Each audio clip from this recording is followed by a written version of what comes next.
Et bien le bonjour, chers auditeurs de rap français, c'est Légistor et vous avez globalement apprécié ma dernière vidéo. Vous l'aurez alors deviné, c'est donc reparti pour... le top 10 des meilleurs rappeurs.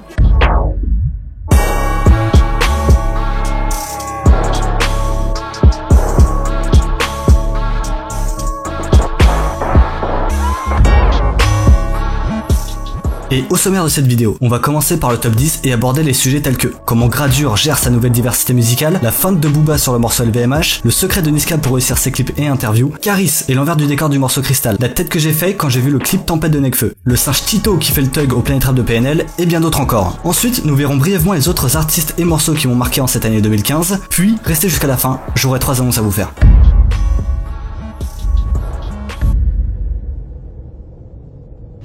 Et me revoilà, avec ma voix de synthèse, soyez indulgents, c'est le fond qui compte, pas forcément la forme MDR. Concernant Gradure, j'ai bien apprécié le morceau Chegué 11, car c'est un peu une piqûre de rappel de trap qu'il nous a fait après la sortie d'Arosa et de Je m'en vais, qui étaient tous deux des sons calmes. D'ailleurs, en parlant de son calme et posé, j'ai remarqué quelque chose d'erré. Maintenant il y a plusieurs Gradures. D'un côté, Gradure l'homme au bob, qui trappe sale, charismatique chef de guerre sans pitié, barbu et trapu, regardez, on dirait Léonidas et ses guerriers avant d'affronter Xerxès. Et de l'autre côté, Gradure l'homme au chapeau, ou Gradou, qui n'hésite pas à pousser la chansonnette, la voix un peu plus aiguë, et qui danse en mode ce soir je sers vous inquiétez pas à la famille. Et surtout, c'est un Gradure un peu craintif, qui a peur des perroquets MDR.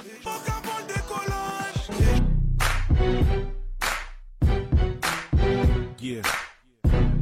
Every hood's the same. Every hood's the same. Come on.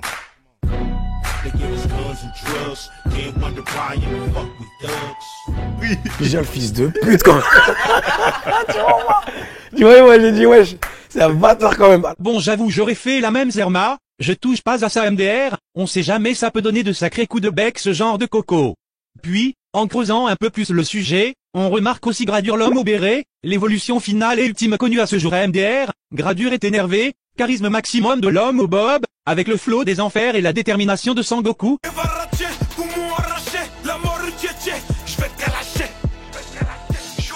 Il faut le prendre au second degré, tu vois ce que je veux dire mon frérot? Faut le prendre au second degré. En réalité j'ai choisi le morceau La Douille, de la Crime et Gradure, car c'est un feat et ça me permet donc d'inclure deux artistes au lieu d'un. Zerma je me suis cru à la bourse MDR, quoi qu'il en soit, si je devais choisir un morceau pour la Crime ça serait Sablier, et pour Gradure vous le savez j'ai choisi Chegué 11. Et sans grande surprise, j'ai sélectionné Le Monde ou Rien de PNL, car perso j'ai très apprécié ce nouveau bail d'instru douce plus vocodeur, et je n'ai pas été le seul. C'est d'ailleurs ce morceau, qui a permis au groupe d'acquérir une plus grande audience, ajouté à cela des clips super soignés, avec une certaine mise en scène et une histoire pour certains, et vous avez la recette gagnante, plus de 15 000 ventes d'albums en une semaine, et le tout en indépendant. Ils n'ont pas accordé d'interview, et ne sont même pas venus à leur Planet Rap MDR, voulant laisser parler leur musique. Les studios du Planet Rap ont alors revêtu différents décors pendant une semaine. Et ils ont envoyé un singe pour tenir compagnie à Fred de Sky MDR.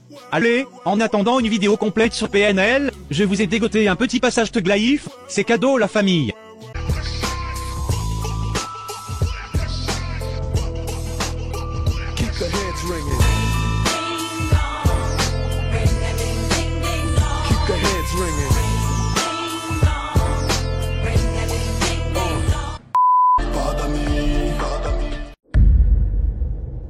Et ces deux projets sortis pour Booba en 2015, ça fait plus d'une trentaine de titres, alors lequel choisir? Je ne me mouille pas trop. Perso j'ai très apprécié le morceau LVMH, car déjà le clip commence par une petite instru, tard les pianos mélancoliques, sérieux on aurait cru à une nouvelle version de Pitbull, façon 2015, vous ne trouvez pas? Écoutez je vous remets un petit passage, pour vous remémorer ça.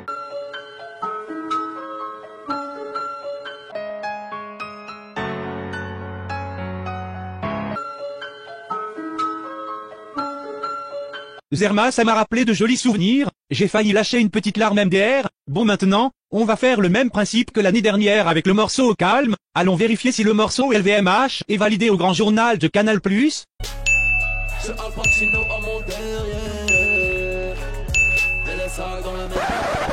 What the fuck was that?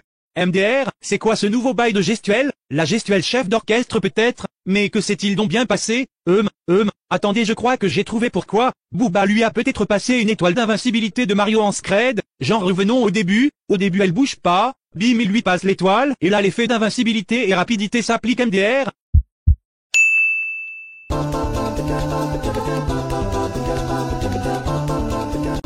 Oh putain, avec ça et torche Mario Bros en 5 minutes, MDR j'en peux plus, en tout cas vous m'avez compris, LVMH est vraiment lourd, je vous rassure, j'ai aussi bougé comme ça devant mon PC le jour de la sortie, mais chut c'est un secret, et je compte sur vous pour le garder, MDR.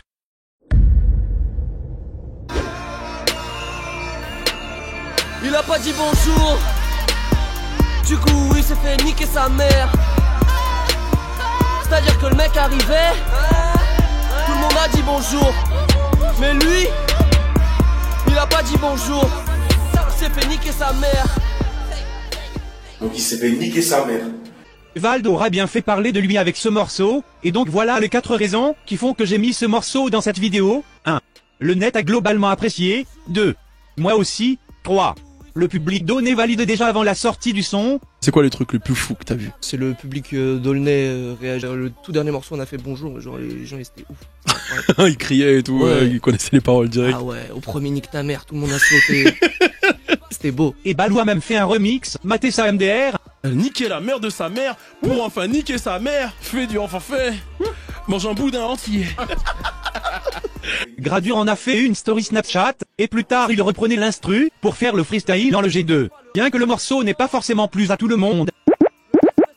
J'ai bien aimé ce style à mi-chemin entre le rap, une fable de La Fontaine, et une touche de second degré, ça change un peu et ça fait pas de mal à écouter de temps en temps. Je pense qu'il y en a qui prennent les choses au premier degré. Bon arrêtons les conneries 2 minutes, gardons notre sérieux, quel morceau de Niska vais-je bien pouvoir sélectionner pour mon classement, au choix peut-être? C'est vrai que mon fils il prend de l'âge. Les jours ils passent et je vois les lâches. J'ai vraiment apprécié ce morceau, mais j'ai préféré PSG. Ne serait-ce que pour les reprises de gestuelle par Matuidi, mais surtout parce que le son est juste lourd de fou. Quand j'ai écouté le morceau j'ai fait comme thérapie 2,093 sur du Caris, j'ai bougé la tête, puis j'ai dit « Lourd !» Je ne vais pas m'étendre plus sur ce morceau, passons aux choses sérieuses. J'ai une petite question pour vous les ré. Préparez-vous, soyez réactifs, et gagnez un pack de Vatibules dédicacé par Maître Gims si vous répondez correctement à la question, qui est la suivante. À votre avis, quel est le secret de Niska pour réussir un clip ou une interview? A un gris-gris, B un peigne, C une voiture, D bas les couilles frères? Roulement de tambour SVP, je te sens fébrile derrière ton écran, donc trêve de teaser, voici la réponse en images. Au calme, au calme, au calme, au calme, au calme, au calme. Bien, trêve de baliverne, j'ai adoré l'album de Nekfeu, et en particulier le morceau Tempête, car regardez bien les rés, rien que le premier plan du clip, la première image, première frame les gars, bah la première image c'est quoi? C'est une meuf méga fraîche, et la direct j'ai fait ah. Puis mon poteau à côté a fait oh. Yeah, picks up everything. Puis ça m'a fait penser à mon ex et j'ai fait Mais putain. J'ai alors demandé l'avis à Caris qui a fait Oh putain.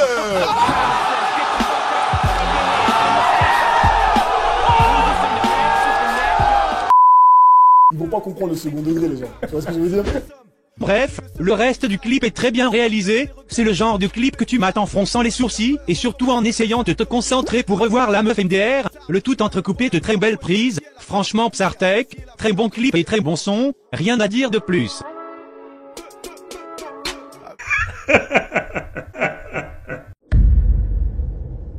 Au départ, je voulais sélectionner le morceau Shintaoise, ultra lourd, un amas de punchline, genre le clin d'œil à la mythologie. Versace, la méduse de pétrifie. Ou la petite pickline, un dérivé de punchline pour titiller Anissa Kate. Elle a eu les yeux plus gros que la schneck, comme Anissa Kate. Et sans rancune, tranquille Anissa Kate. Elle reste quand même dans le top 5 de mes plus grandes branlettes. Mais entre vous et moi, la punchline de la harpe a cassé mon délire MDR. Le string du rap est tendu comme une arbalète, je suis venu jouer de la harpe avec. Le string du rap est tendu comme une arbalète, je suis venu jouer de la harpe avec. Avouez que c'est quand même un peu bizarre MDR, ou sinon, je vous ai dégoté l'instru du prochain son que prépare cette gecko. Attention vos oreilles, ça va être lourd, je le jure.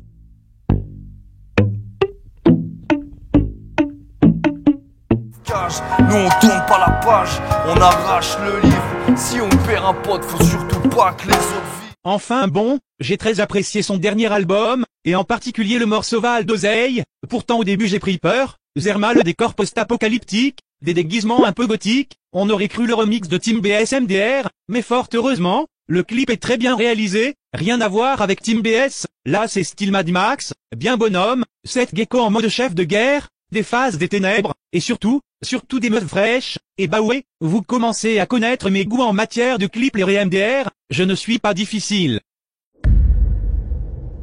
La quatrième dimension, c'est un peu la sensation que j'ai eue, quand j'ai vu ce nouveau bail de gestuelle intergalactico-cosmico-sidéral, qu'Alonso nous a sorti dans son clip Finilé. Alors voilà comment Alonso explique cette gestuelle. Assez, voilà. Tu vois comment en fait, il est il joué. t'entraîne en fait, c'est ça. Et de la manière comme il est joué, quand il prenait les prises, je me suis dit, faut suivre pourquoi pas suivre le... la rythmique en fait. Voilà, et on a l'impression que je suis un peu...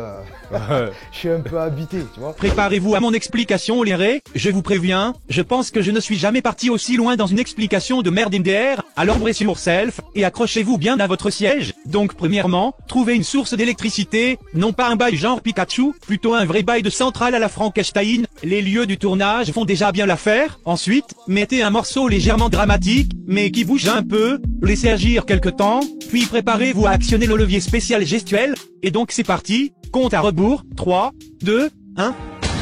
S'arrêter un jour, voilà, je sais pas. J'ai fait des sous dans Et voilà, vous obtenez un Alonso déterminé et contemporain, dans le futur de la gestuelle. Mais attention les rés, cette expérience peut avoir certains effets secondaires néfastes, jugez par vous-même MDR. Get the fuck up. Simon says, get the fuck up. Throw your hands in the sky. Ou parfois, comme pour toute expérience électrique, le cœur peut s'emballer dangereusement et les traces de pulsations cardiaques peuvent persister et apparaître sur le crâne, comme ceci MDR. Bon trêve de conneries, fini les Alonso est juste lourd, pas besoin de vous en faire un dessin les rés, vous m'avez compris. Il y a deux raisons qui m'ont poussé à choisir Baoué mon ami De Niro. Premièrement, ce morceau sort vraiment du lot, en particulier avec le premier couplet. Vous voyez Caris dans le terrain avec son flow lent et saccadé? Je bouge pas, je me pose dans le hall en été ou dans le froid. Bah là c'est l'inverse. Dans ce couplet, Niro va littéralement enchaîner des phases sans s'arrêter, ni respirer, et énerver genre. Ceux qui parlent beaucoup n'ont jamais eu de parole. C'est pas de la comédie, j'ai médité, mais quitté pour juger. Puis j'aurais mieux fait d'éviter des feats et des beats. Mais j'ai kické, j'ai vite compris que j'étais pas comme 2 hours later. là, j'ai kiffé. Starfall, je postillonne. Cette phase commence à 16 secondes et finit à 38 secondes, ce qui fait exactement 22 secondes sans s'arrêter, et franchement Psartec, j'étais sur le cul, j'ai essayé de faire pareil devant les paroles sur Rap Genius, et bah j'ai pas réussi et j'étais comme as. Et ensuite j'ai fini comme as, en position oxygène madame s'il vous plaît, essayez par vous-même vous verrez comment le bail est impossible. Et deuxièmement, toute l'équipe de Street Lourd, Niro y compris, a lâché des nouveaux bails de gestuels méga lourds et les petites danses, et franchement le clip a tout arraché les rés, grand big up à Niro.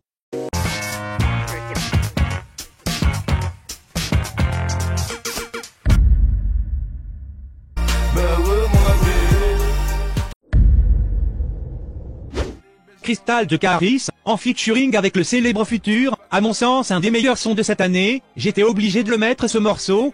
Lourd le son, hein. Tellement flippé que ça te fait suer. Il est tellement lourd les rés que même Caris et Thérapie en studio étaient surpris par la frappe que c'était. On a écouté le son. On s'est regardé, on a dit putain, le son il est lourd. On a dit on a fait un son de fou. Et au vu de la lourdeur du morceau, Caris en a profité pour appliquer les 5 étapes de la libération du Kraken version musique. Je m'explique, vous mettez Caris dans la peau de David Jones, le Kraken étant le morceau cristal, genre la chimère créée par Thérapie et Caris, et les pirates qui sont victimes du Kraken c'est les haters. Maintenant je m'explique en images. Première étape, la préparation en studio et garder le secret. Parce que quand on a fini de poser le morceau était tellement lourd qu'on dansait dans le studio tous. On était comme des fous. Mais il y avait que nous qui savions. Les autres sur internet ne savaient pas. Deuxième étape, balancer l'affiche et laisser les haters jacter. Pour me salir comme d'habitude parce qu'ils font que ça. On a balancé l'affiche. C'est nul, c'est sûr. C'est sûr. Troisième étape, sortir le son comme tu libères le Kraken et le laisser tabasser les haters.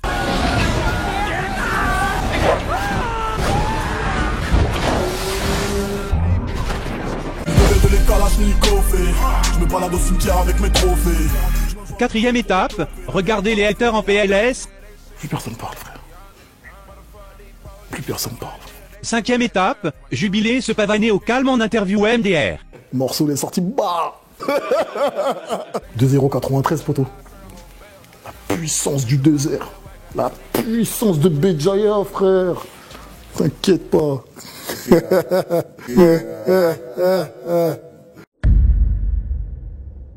Difficile d'être passé à côté de la mixtape A7 de SCH, à mon sens excellente, attendons donc l'album en 2016, et à mon avis c'est possible qu'il tape le disque d'or au calme, j'aimerais expliquer pourquoi. Alors je vais t'expliquer, si tu me laisses aller aux toilettes. Et comme promis, voici la liste des autres artistes et morceaux que j'ai appréciés cette année. Accrochez-vous, ça va aller vite. Pharaon Blanc de Caballero, c'est la base de X Barbare, devant le D2.0 de Ous, Disque de Gizmo, Croque-mort de Charlie Baz, Suprématie de King Bigo et SKM, aujourd'hui de Big Flo et Oli, Memora de SCH, Avidala de Joke, Le sang naturel des larmes de Sadek, Faya de SMC, Speaker Corner de Medine, Café Arrangé d'Abdallah, Le Dehors de Dossé, La crème de Rof et la crime, dans la part de Joule, Base là-bas de Jarod, Un autre table de Giorgio, Finition de PS2, Le verre de trop de vodka, Feu, table de Calypse, Ciboy, Gradure, et j'en passe et des meilleurs. La vidéo touche à sa fin, et comme promis voici les annonces que j'ai à vous faire. Premièrement, je vais bientôt utiliser ma vraie voix, et en fonction de comment vous apprécierez j'alternerai entre la voix de synthèse et ma propre voix. Deuxièmement, si vous désirez en savoir plus sur l'envers du décor, et être tenu au courant de la suite, voici mon Snapchat, pas de Twitter ou d'Instagram pour le moment. Et troisièmement, je vais faire au mieux pour être beaucoup plus actif sur YouTube, et donc je prépare actuellement une version longue de chaque partie du top 10, et j'ai pas mal d'autres idées. Et, si et seulement si tu as apprécié la vidéo, je t'invite à mettre un pouce bleu, ça ferait plaisir. Et sur ce, je vous dis à la prochaine les raies.